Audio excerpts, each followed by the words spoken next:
So the Croydon Council is effectively bankrupt now.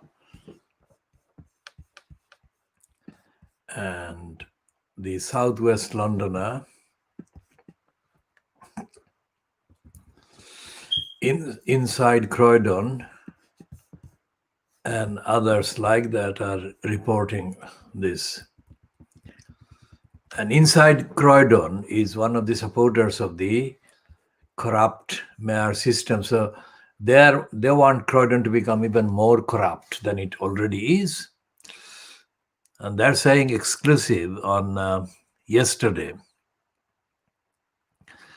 Devastating blow for the borough as it has issued a Section 114 notice,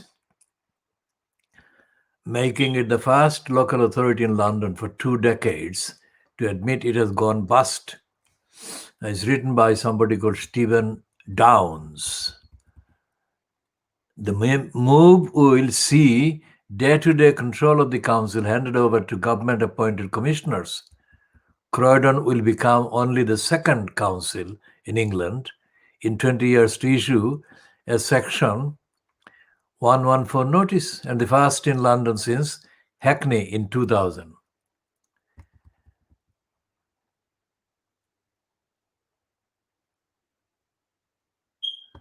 And they're saying that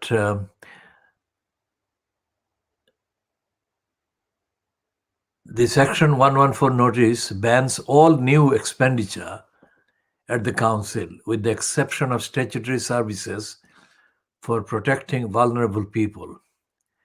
Now that kind of phrase, protecting vulnerable people, is one of the biggest cons and lies perpetrated by local councils in England. They don't give a ... about vulnerable people. In fact, they don't care if they make perfectly fit and able persons vulnerable. And on this concept, we shall be talking more about Tower Hamlets, John Biggs and Newham Council and their corruption and lies and lying. Now, the piece about this bankruptcy, Section 114 notice, being carried by inside Croydon is suspicious because inside Croydon has been one of the corrupt outfits that has been campaigning to make Croydon more corrupt and more unstable and more kind of bankrupt by supporting the so-called campaign to turn Croydon a directly elected Mayor Lombard corrupt clique. And inside Croydon hasn't actually reported seriously, rigorously, as to the chapter and verse of why Negrini, the chief executive, was allowed the kind of freedom to sink the council into deeper debt, which is now more than £1 billion. And neither the so-called petitioners or petition collectors or organizers, nor inside Croydon, nor indeed privatize Rotten Boroughs page, which has published a number of items about Croydon and its de facto bankrupt situation and corruption. None of these organs, none of these outlets has said how things will get better if Croydon became a borough with an elected mayor. Evidence from Newham, evidence from Tower Hamlets, evidence from Lewisham, all the Mayor Lombard boroughs have suffered loss of services, loss of amenities, and most certainly loss of accountability and democracy as a direct result of the directly elected mayor regimes being foisted on them. So how are these people supposedly reporting rigorously when they are supporting further corrupting the council?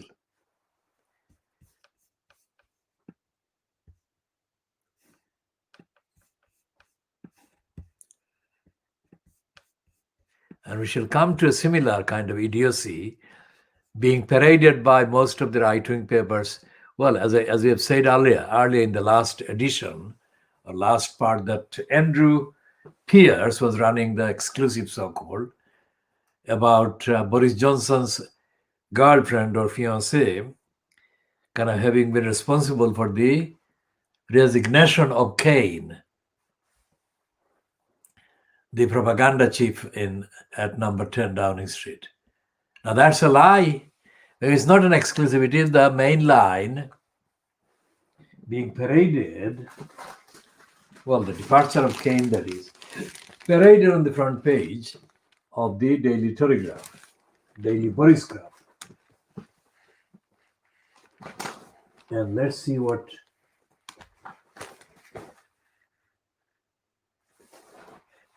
this scum is saying.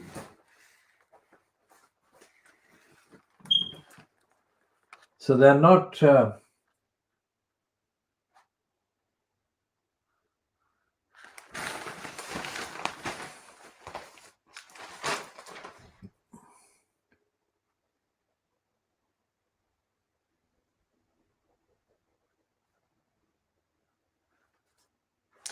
and they're doing this on page 2 of the Sun.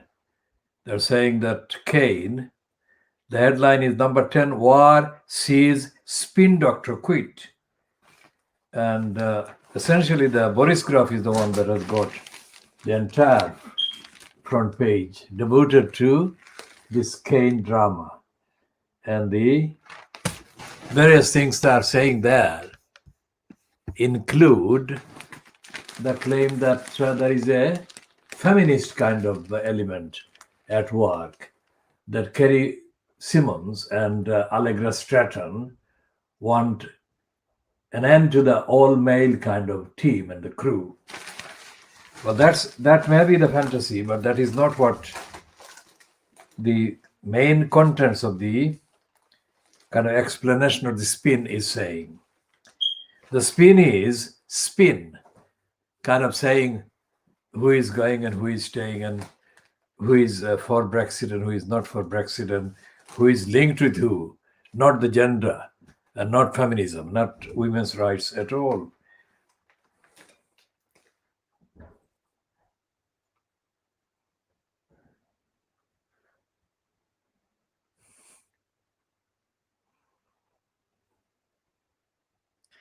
And there is a Matt cartoon which is typical. It's a take on the Daily Mail serial kind of reporting on the forgery of bank statements by Martin Bashir, who gave the forged documents to Diana's brother, younger brother, Charles Spencer. And Charles Spencer, in turn, used that as evidence, and he played his part as Bashir wanted him to play the part, to convince Diana to trust Bashir, so that Bashir would have the interview with her, which he did, and aired as Panorama in 1995. So this Matt cartoon is referring to all of that. And it's a quotation mark. It's like a kind of phone call from somebody reading the newspaper headed by Diana. And it says, the phone caller is saying, is that Panorama, that is the BBC Panorama program which had the Bashir interview with Diana in 1995. Is that Panorama? Question mark. Could you forge some bank statements to make it look like I have paid my television license? Now that's very good.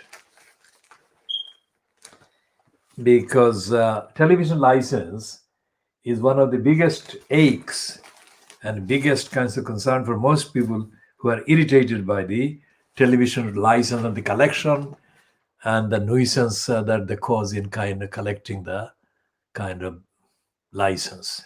So that's the one that is there. But essentially, the entire Borisgraph is given to Boris Johnson. His picture in the center and his fiancée, girlfriend, Kerry Simmons on the right, and the person shown on the left is the one that is going, Lee Kane. And the Lee Kane is apparently, according to this copy here, the copy on this side of the article, saying that Kerry Simmons and Allegra Stratton played the key part in pushing him out. Apparently, Boris Johnson was what is the word? Overridden. Yes, overridden by Kerry Simmons on this one, according to this kind of spin on the Boris graph. Apparently, Boris Johnson organized a meeting with Lee Kane to discuss his kind of whatever, future or his past. And, it was like he was getting promoted to a post. And the next sentence is that Kerry Simmons objected to that. Now, this is a constitutionally unacceptable position.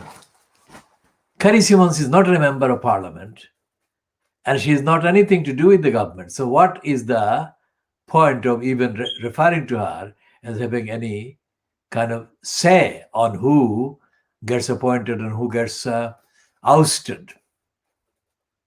That's the thing. That is the thing that even Tony Blair's wife, Cherie Blair or Cherie Booth, didn't do. Not as far as the reports are concerned. So how far things have gotten worse? It's like the nearest example, the nearest parallel, the comparison is with the Donald Trump kind of regime, where his entire family is in some way or other members of the cabinet or the member of the government or the member of the regime. Boris Johnson hasn't appointed his father or his sister, Rachel, to any post that is known, but they have been kind of serving as his propagandists. And that is completely unheard of, unthinkable and unacceptable. And if any of the Labour Party's kind of counterparts in the leadership position had a relation or member of the family even make a comment, mild comment about what was going on in terms of the policy of the leader, then the entire right-wing, racist and kind of anti-social Fleet Street would go to war against that. Instead, they're celebrating Boris Johnson's regime there. And the piece in the Times, the piece by Matthew Paris in the Times is saying that what is Matthew Paris saying about the Boris Johnson? Let's see.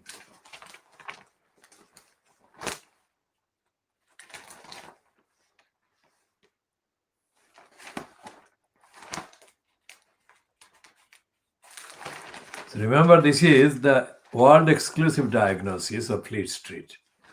It's not rereading or reinterpreting the contents. It is completely diagnosing the corrupt contents and the false contents and exposing, as far as is possible based on the evidence of the contents, the corruption. Okay, so this is the piece that Matthew Paris has written, or the Matthew Paris wrote it yesterday, that Boris Johnson actually was getting away. That was yesterday's column, I am remembering.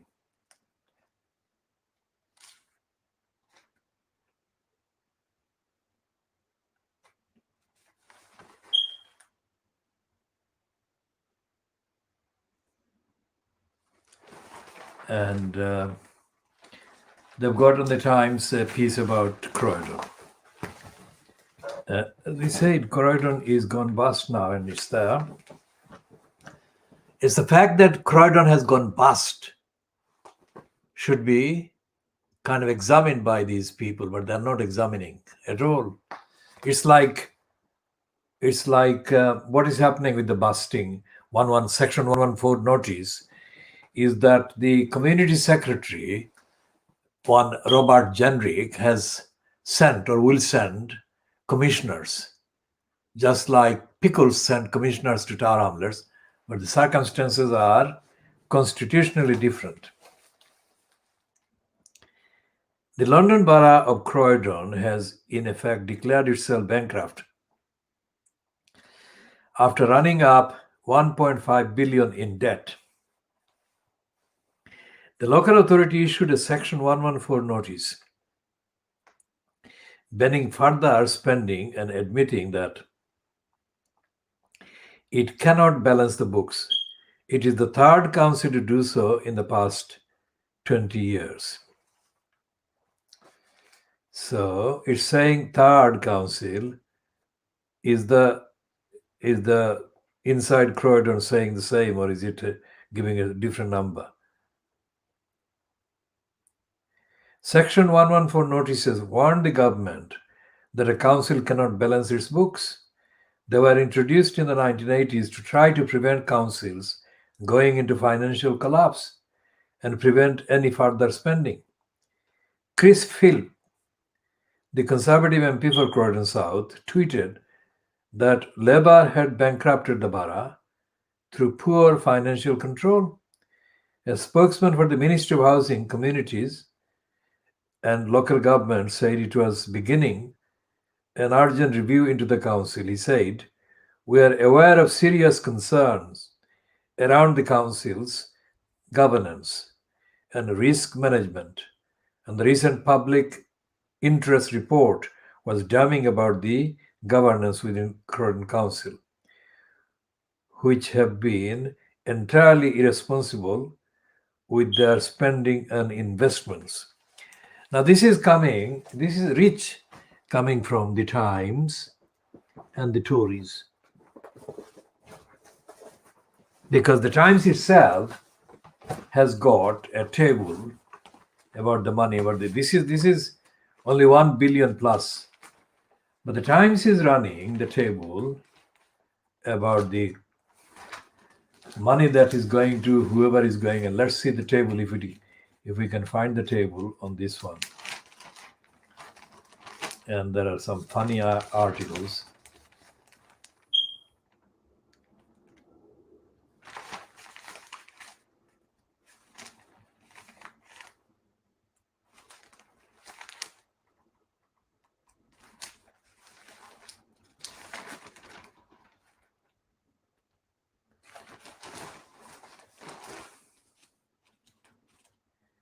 And the Times says, yes, this is the one on the page 15 of the Times, and it is saying spin doctors, that is propagandists, raking in, that is pocketing 130 million during the pandemic. So these are publicly paid liars. And it has got a list of the topics on which the money is going, and it says where cash is going. 12 billion pounds NHS test and trace scheme. PPE for healthcare workers, that is 15 billion pounds. The next is 50 billion pounds for initial Farla scheme. That is Farla scheme meaning kind of subsidizing businesses that are going under or going on lockdown. And 30 billion Farla extension until the end of March 2020. And 7.3 billion grants for self-employed workers from November to January 2020. 40 billion, that is 40 billion pounds, bounced back loans, of which up to 26 billion could never be repaid because of fraud or loan defaults. 26 billion lost to fraud. Think about that. 12.7 billion to support to devolved administrations in Scotland, Wales, Northern Ireland as of August. Now, this is the 26 billion that is going to be lost to fraud. What does it show? It shows a total dysfunction in the supposed system for recovery. If 26 billion is going to be lost, and that is only a very generous estimate, kind of generous in the sense of underestimating the amount to be lost to fraud, then the numbers of people that have been murdered, mass murdered by the Department for Wanton Poverty Creation, DWP, using the pretext of sanctions and depriving them of the basic benefit of 70 or 80 pounds or whatever a week. How does that compare with the guaranteed assured loss of 26 billion to fraud? None of the fraudsters, none of the people who will be defaulting and not repaying the money will be even sanctioned, let alone kind of deprived of literally their lives. Because the people who have committed suicide under the Tories regime at the DWP, Department for Deprivation, Want and Poverty Creation, fronted by Dracula Duncan Smith, those people didn't commit any crime. They didn't rob or loot or deny the public of anything. They were desperately ill, unwell, vulnerable people, desperately needed, and they needed to be alive. That is the amount of money they needed, a few £100 a month. And they were denied that. And that denial was part of the planned strategy, the agenda to push them over and push them to commit suicide. That is what happened under Ian Dirty Duncan Smith at the DWP.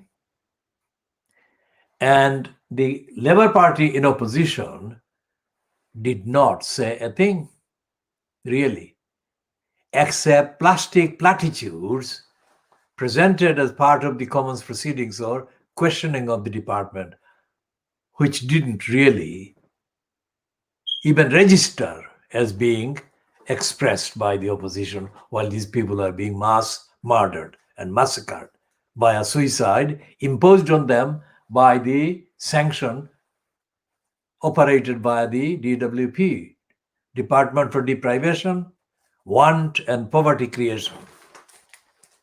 DWP, UK DWP.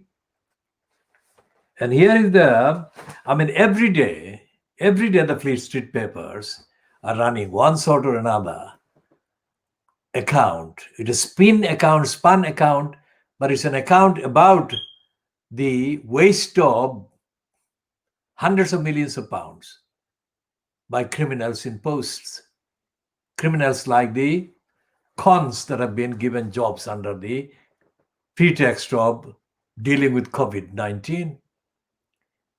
And there is no parallel, there is no kind of corresponding comment by the Fleet Street papers as to how this is going on. This is a crime. Basic definition of crime and theft. Say, for example, the definition of theft as contained in the Theft Acts, the two main statutes, the legislation, the Theft Acts of 1968 and 1978.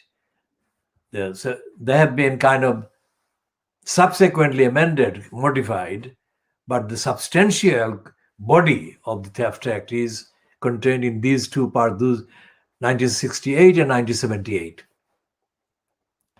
And those acts actually cover fraud and deception and all the other things. And by most of the definition of theft, these criminals are committing theft and robbery, and nobody is being prosecuted. Think about that. There is written law defining these crimes as crimes, and the criminals are not being treated as criminals, they're not being prosecuted. Whereas poor people, poor in poor health and in poor kind of income range,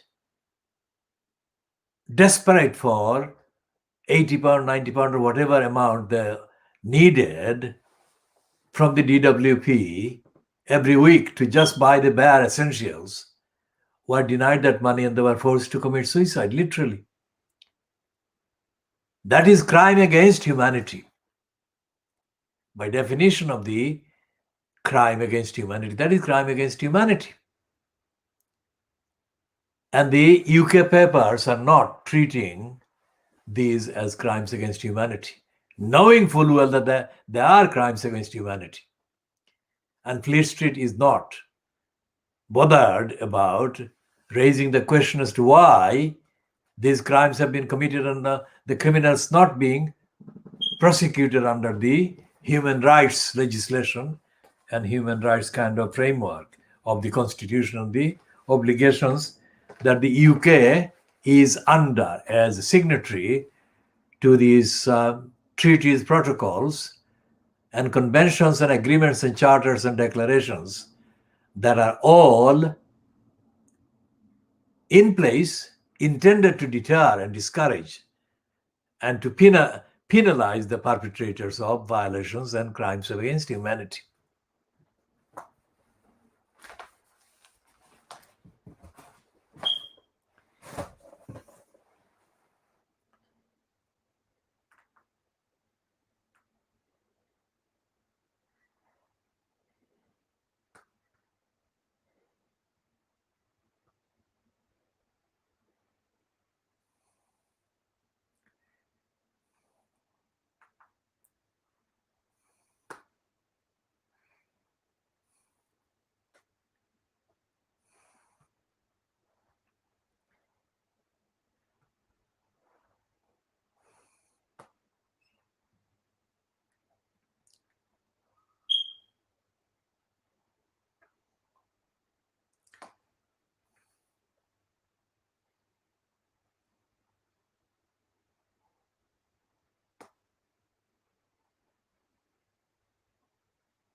So again, look at the kind of dysfunction of the state under Boris Johnson, fronted by Boris Johnson.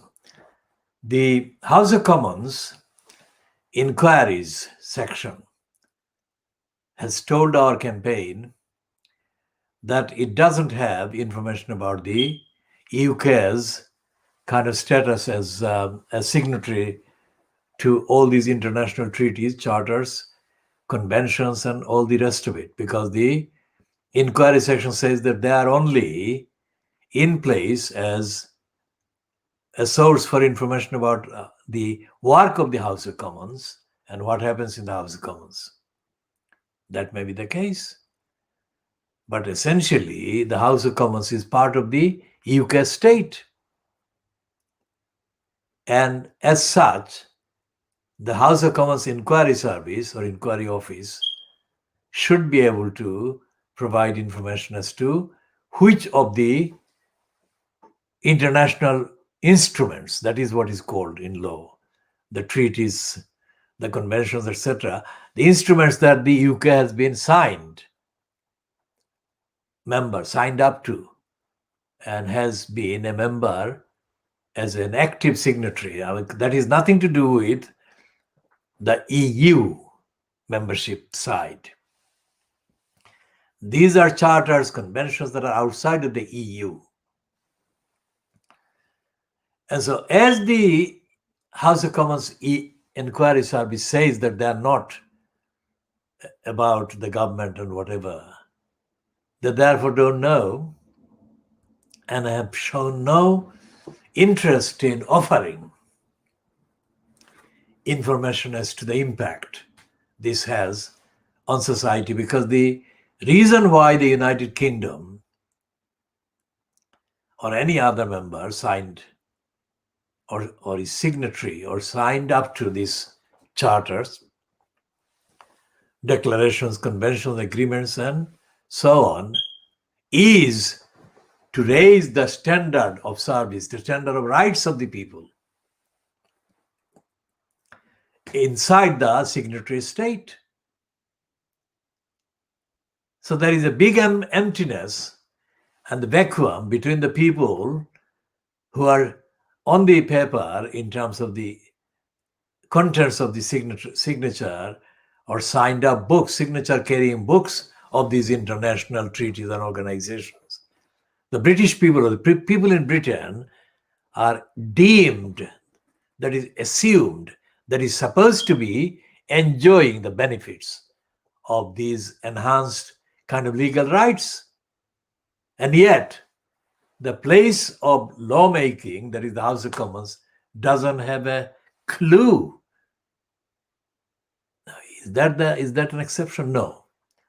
As we have been saying, the similar inquiries we have made of the UK Supreme Court and the High Court, and similar blankness has come our way in reply, which is not a reply at all.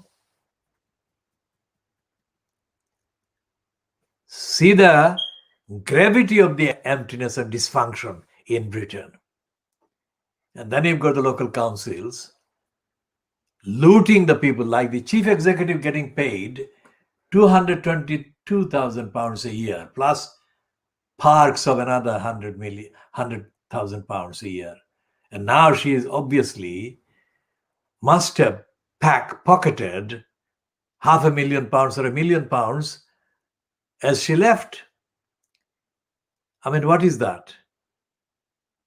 Millions of pounds being given to spin doctors, like £130,000, and yet there is no money for the school meals for the poor children, and there is no money for most of the people in low income. And Starmer is silent about all of that. So where is accountability and democracy and human rights going to come from? So we shall be looking further and in more detail at these issues in the next part.